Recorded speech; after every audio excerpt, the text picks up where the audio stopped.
Continuando então, a Europa vai passar, né, por um período de crise muito grande, né, no século XIV. Nós já vimos que a primeira crise, primeiro elemento dessa crise é a fome, por causa das fortes chuvas que vão acontecer aí no início do século XIV. E essas alterações climáticas foram todas praticamente, né, elas todas ocorreram devido à devastação que as florestas europeias sofreram nos anos anteriores, né, com o aumento da quantidade de terras para cultivar, matou-se muitas florestas, drenou-se muitos campos, então tudo isso vai ter como consequência essas mudanças climáticas aí no início do século XIV. Segundo elemento nessa crise do século XIV será a peste, chamada de peste negra. A peste negra foi uma doença que invadiu a Europa, trazidas pelas pulgas dos ratos que viajavam nos porões dos navios dos comerciantes que iam para a Ásia.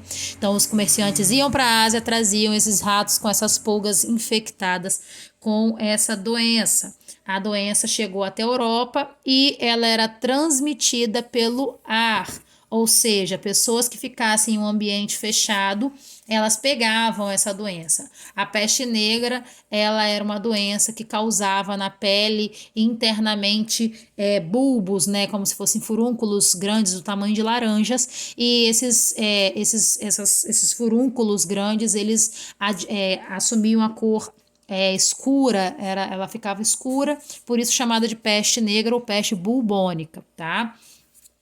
O tratamento, geralmente naquela época eles faziam sangrias e coisas do tipo que não serviam para nada.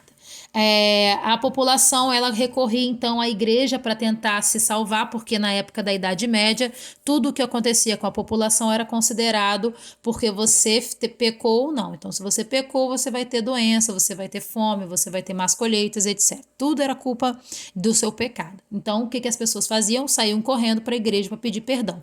Aí uma pessoa doente, infectada, ia para a igreja, se juntava com um monte de gente saudável para pedir perdão. O que acontecia? Todo mundo ficava infectado. Nisso, morreu 1/3 da população europeia na época. São mais de 13 milhões de europeus que morreram por conta da peste negra, tá? Foi uma grande devastação na Europa. Um historiador disse assim, né, relatou um comerciante italiano que passava numa cidade. As pessoas morriam às centenas, de dia e de noite, e todas eram jogadas em fossas cobertas com terra. E assim que essas fossas ficavam cheias, cavava-se mais. E eu enterrei meus 5 filhos com minhas próprias mãos, e morreram tantos que todos achavam que era o fim do mundo. Tá? Esse é um relato de Agnolo de Tura, que era um italiano que viveu no período da peste negra e deixou esse relato para as próximas gerações terem uma noção do que foi a peste negra, ok? Então, o primeiro elemento foi a fome causada pelas mudanças climáticas. O segundo elemento foi a peste. O terceiro elemento é em consequência da peste, que foram as revoltas camponesas. O que foram as revoltas camponesas? Quando a peste se abateu sobre a Europa, o que os ricos fizeram? Eles fugiram, saíram dos campos, se abrigaram em locais mais amplos, ou então que tivesse menos pessoas, menos aglomeração, e a população campesina ficou largada ao léu. Quando essa população campesina ela ia procurar a ajuda da igreja ou dos padres para poder tentar se confessar, ou então para poder receber os ritos, né, para a extrema-unção, para poder, depois da morte, a pessoa poder, pelos conceitos religiosos da época cristãos, ir para o céu, etc e tal, os padres eles meio que se recusavam, né, a fazer esse tipo de atendimento por medo de pegar a peste negra. Então os camponeses, que eram os mais pobres, ficaram abandonados. Além de que diminuiu muito a quantidade de pessoas, porque afinal de contas, né, 13 milhões de pessoas não são poucas pessoas que morreram na época. Então, a quantidade de pessoas nos campos vai diminuir, e aí esses camponeses eles vão ser exigidos muito mais, porque ao invés de fazer o trabalho dele, ele teria que fazer o trabalho de 4, 5, 10 pessoas, né? Os impostos cobrados pelos senhores feudais, eles vão aumentar, e tudo isso vai fazer com que a população campesina se revolte, tá? Então, os camponeses eles vão começar a pegar em armas que eu digo, os machados, foices, né, tudo que eles tinham acesso dentro da sua localidade, para poder atacar os nobres, né, os senhores feudais. E aí é o terceiro elemento da crise do século XIV, a as revoltas camponesas, ok? O último, mas não menos importante, elemento dessa crise do século XIV serão as guerras. Nós vamos dar destaque aqui então para a Guerra dos 100 Anos. A Guerra dos 100 Anos foi um conflito que ocorreu entre a Inglaterra e a França.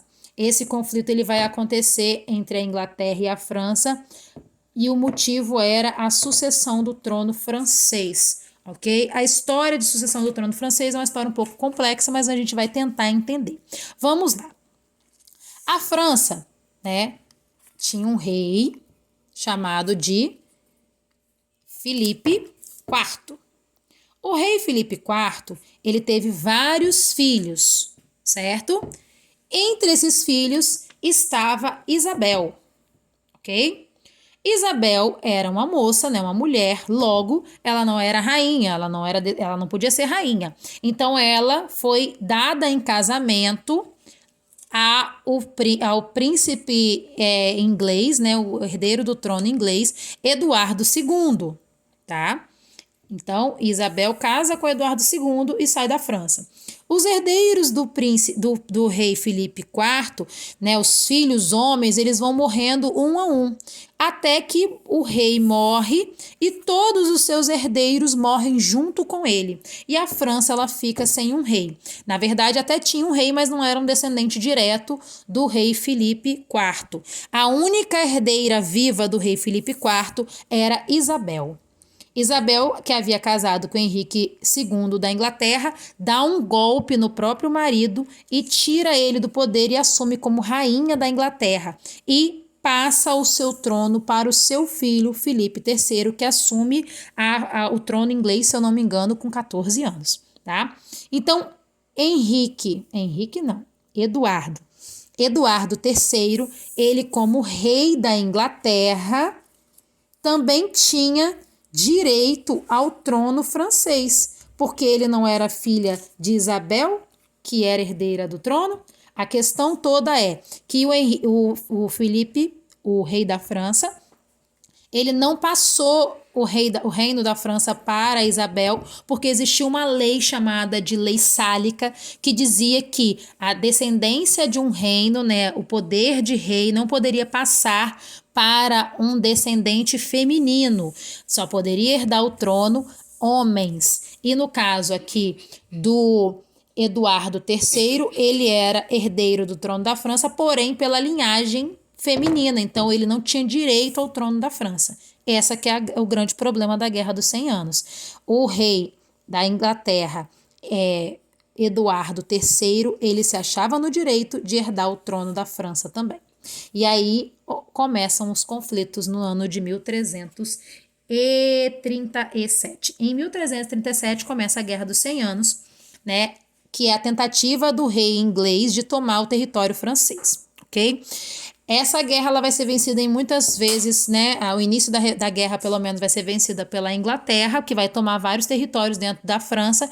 Inclusive, a França propõe, né, à Inglaterra um acordo que a Inglaterra ficasse com os territórios já dominados, mas admitisse, né, que o rei da França, que o herdeiro verdadeiro da França não era o Eduardo III, tá? E aí o Eduardo III não aceita, obviamente, e a guerra ela vai se estender por muitos anos. A guerra só vai ter uma virada para o lado da França quando surge no cenário de guerra a figura de Joana d'Arc. Joana d'Arc, né, de Orleans, ela era considerada pelos soldados franceses milagrosa e ela liderou a França, né, vencendo várias importantes batalhas contra a Inglaterra. Até que a guerra, né, dos 100 anos chega ao fim em 1453, durando não 100 anos, como diz o nome, mas 116 anos. E aí o que acontece? A população, né, europeia ela fica um tanto quanto perdida. Vou continuar no próximo vídeo, senão não vou conseguir mandar para vocês.